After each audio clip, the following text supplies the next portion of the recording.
안녕하십니까. 주식 천리안 도깨비 밸류입니다. 25년 8월 4일 월요일입니다. 자, 지난 금요일 날 좀 증시가 많이 빠졌죠. 금요일 날 미국, 유럽 증시도 많이 빠졌습니다. 자, 우리보다는 덜 빠졌지만 그러면 금요일 미국, 유럽이 왜 빠졌을까? 그렇죠. 빠질 수도 있어. 증시는 올랐다 내렸다 하는 거니까. 그런데 기존 최근의 흐름보다 더 많이 빠졌다는 얘기죠. 왜 그럼 그렇게 많이 빠졌을까? 우리나라 때문이에요. 우리나라 때문에. 자, 우리도 미국 증시가 먼저 끝나고 새벽에 끝나고 우리 증시 보잖아. 왜 이렇게 많이 빠졌어? 심리적으로 위축되거든. 그렇죠? 그리고 지금 글로벌 증시가 올라올 만큼 올라왔고 거품이다 이런 말들도 많고 우리나라 증시도 유동성에 의해서 올라간 거지 뭐 경기 흐름, 경제가 탄탄해서 올라간 게 아니잖아. 그렇죠? 자, 대한민국 유동성 증시는 제가 길지 않다고 분명히 사전에 언급은 해드렸어요. 그렇죠? 자, 그래서 이제부터 어떻게 대응을 해야 될지 그게 중요하잖아. 그렇죠? 자, 그런데 도깨비 밸류 시황 전략을 매일매일 보시는 분들, 잘 따라 하신 분들은 도깨비 밸류가 늘 증시는 미리 앞서가야 된다 그랬잖아. 그렇죠? 앞을 내다보고 앞서가야 된다. 도깨비 밸류가 종목 수를 줄이고 현금 30% 만드는 게 중요한 게 아니다. 종목 수도 줄여놔야 된다고 분명히 이야기해드렸어. 그래야 급락이 나오든 폭락이 나오든 그 현금 30%로 충분히 대응할 수 있는 아주 편안한 흐름이 나올 거다. 이렇게 이야기 미리감치 해드렸습니다. 그렇게 준비하신 분들은 마음 편히 기다리시면 됩니다. 급할 이유 절대 없어요. 반등 나온다고 해서 쫓아가지 말고 가만히 지켜보는 게 낫습니다.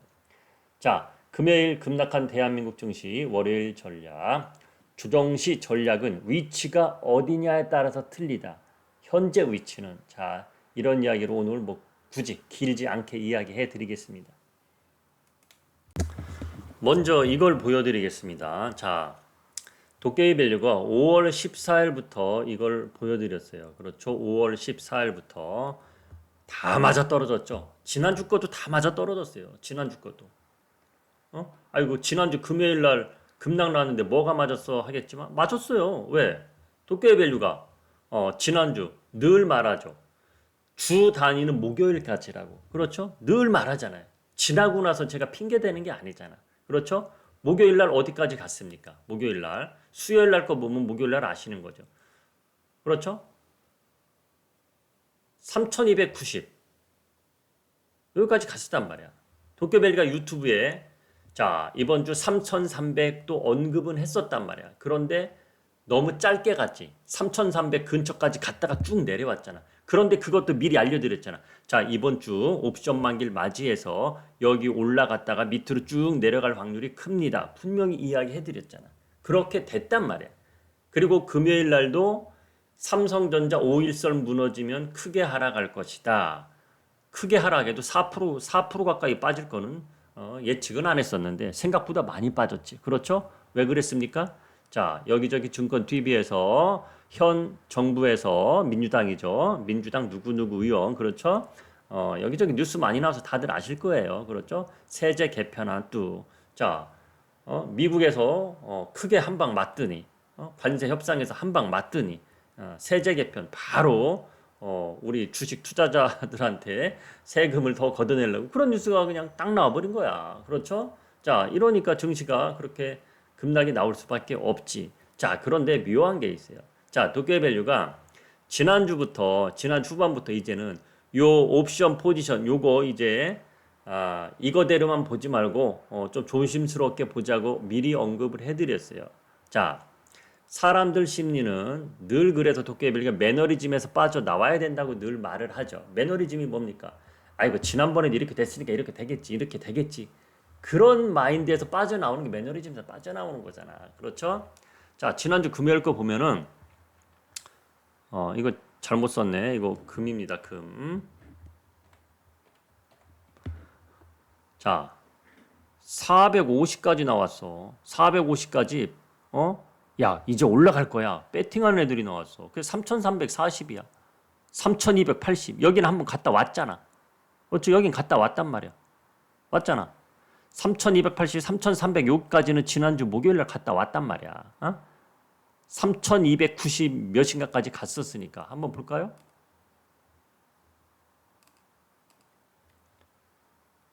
자, 일봉으로 보시면은 이건 선물지수고 일봉으로 보시면은 자, 이날 고점이 어디입니까? 고점이 3288이야. 그러면 달랑 2포인트 모자른 3290이란 말이야. 갔다 왔단 말이야. 옵션 포지션은 거짓말을 안 해요. 그런데 이번 옵션 포지션은 거짓말할 수 있단 말이야. 지난주에 제가 언급을 해드렸잖아. 없어질 수가 있다고. 이건 미결제이기 때문에 다 미결제이기 때문에 계약금 포기하고 없애면 되거든. 도깨벨리가 지난번에도 한 얼마 전인가 한 2달 됐나요? 자, 이 옵션 포지션은 이 미결제 물량들은 다 없어질 수 있다. 계약금 포기하고 사라질 수 있다. 그런 이야기를 해드리는 경우가 있었어요. 그건 한번 도깨벨리가 다음번에 더 자세한 아파트를 기준으로 놓고 이해하기 쉽게 이야기해 드릴게요. 옵션 용어를 쓰면은 여러분들이 알아듣지 못하거든. 그래서 늘 쉽게만 이야기하는 거야.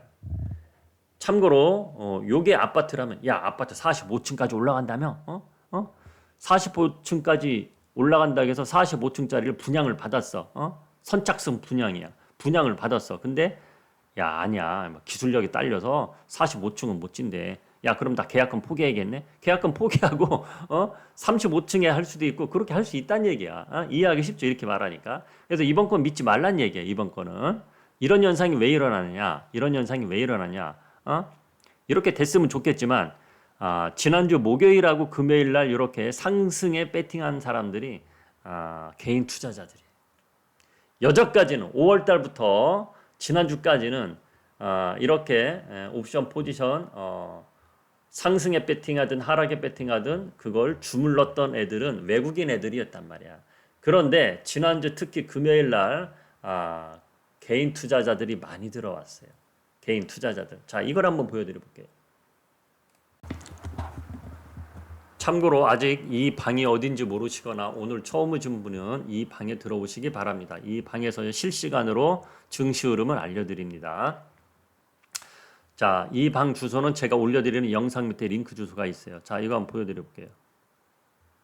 자, 며칠 전에도 한번 보여드렸죠.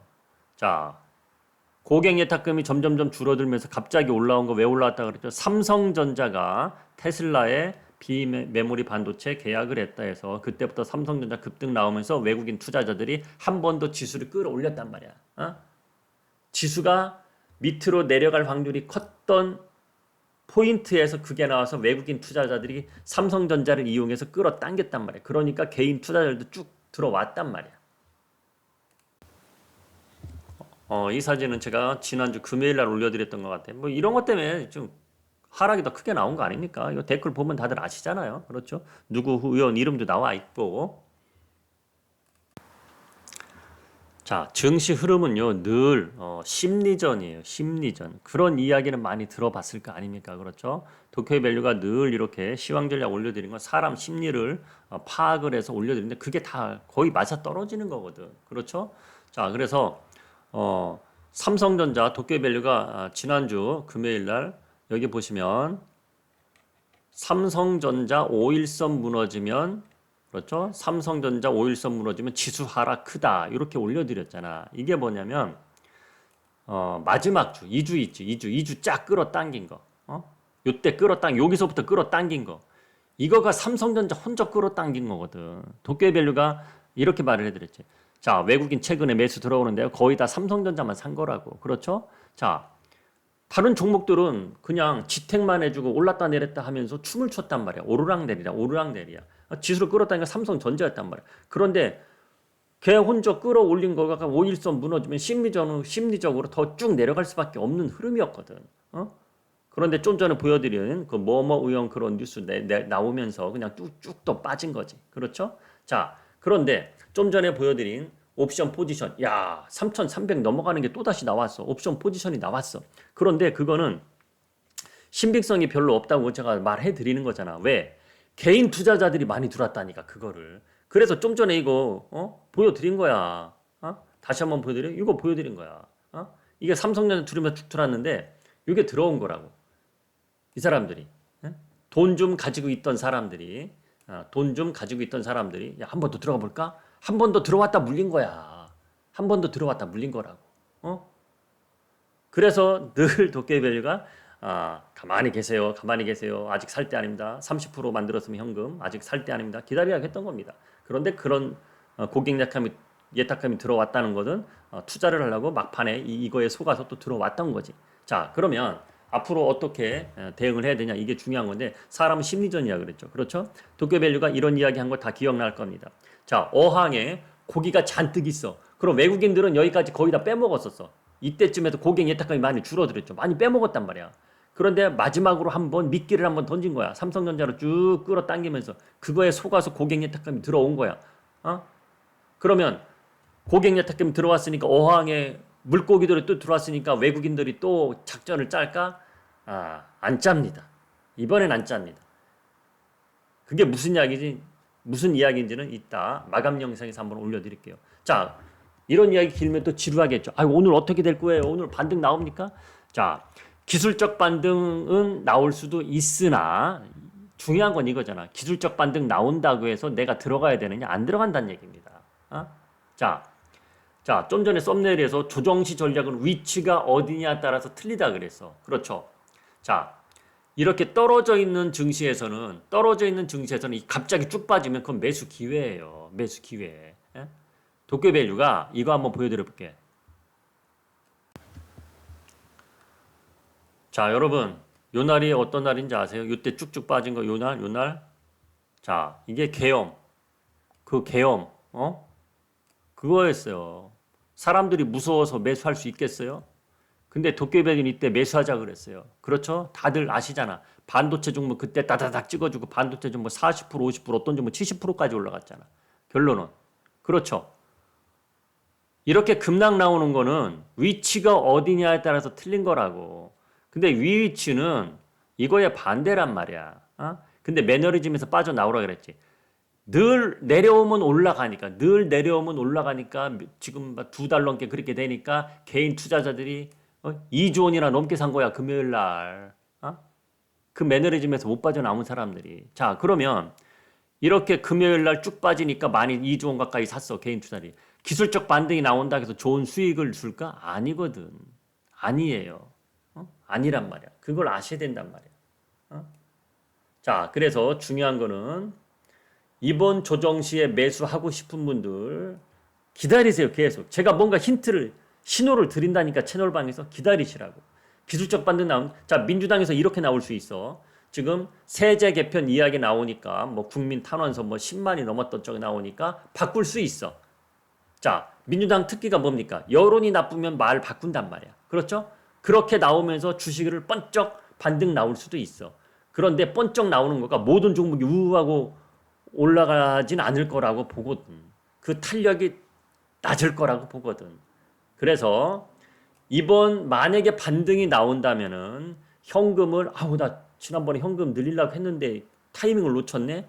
만약에 반등이 나온다면은 그때 현금을 30%는 무조건 만들어 놔야 된다. 저는 그렇게 이야기해 드리고 싶고 반등이 나와도 질적으로 좋아야 되는데 지수만 반등 나온다고 해서 내가 들고 있는 모든 종목이 다 올라가지 않을 거라고 저는 보고 있기 때문에 반등의 기회를 추격 매수의 기회를 추격 매수는 아니죠.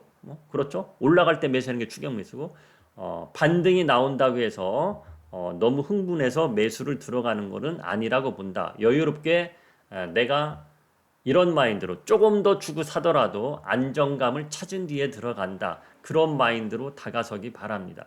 답은 그거예요. 답은 그거. 오늘 제가 이야기 해드리고 싶은 그거야. 그냥 현금 만든 거 있으면 도깨밸류 구독을 해서 30% 현금 만들라고 해서 종목 수를 줄이라고 해서 그렇게 했어. 그런 분들은 그냥 가만히 계시면 되는 거야. 채널방에서 제가 분명히 신호를 줄 겁니다. 그때까지 기다리세요.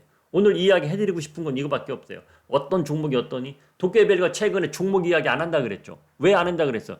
제가 이야기 했다가 괜히 그 종목 샀다가 물릴 수도 있다고. 결론은 이렇게 됐잖아. 늘 저는 앞을 내다보고 이야기하는 거예요. 그게 중요한 거예요, 여러분. 오늘 처음 오신 분은 도깨밸류 시황전략 지난주에도 그랬잖아. 일주일 한번 몰아서 보라고. 그러면 답이 다 나와 있다고. 자, 그리고 우리가 급락 나오기 바로 직전에 태광 이런 걸 샀잖아. 수익 보고 나왔잖아. 수익 보고 나왔잖아. 나오니까 쭉 빠지잖아. 그게 되게 중요한 거라 그런 타이밍적인 거가. 자, 오늘은 여기까지 할게요. 오늘은 여기까지 하겠습니다. 지금까지 주식 천리안 도깨비벨리였고요. 이따 마감글에 더 자세한 내용 올려드리겠습니다.